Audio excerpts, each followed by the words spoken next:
Napag-isipan mo rin ba kung ano yung pinagkaiba ng scope and delimitation?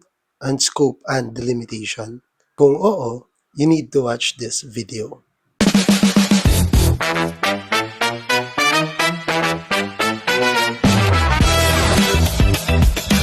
Okay, so scope and limitation, pinapakita dyan yung boundaries o sakop ng buong pag-aaral na hindi kontrolado ng researcher.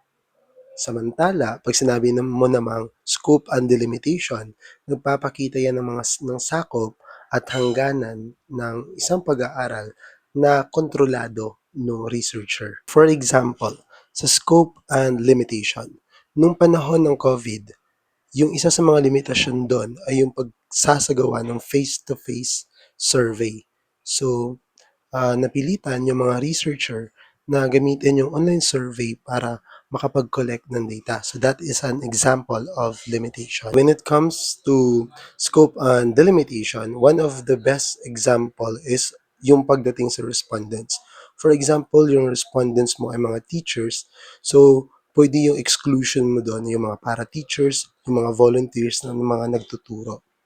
So that is one of the best example para sa scope and delimitation. That's all. So I hope na nakatulong sa inyo yung video ito. And if you find it informative, please do like and subscribe to my YouTube channel. Maraming salamat.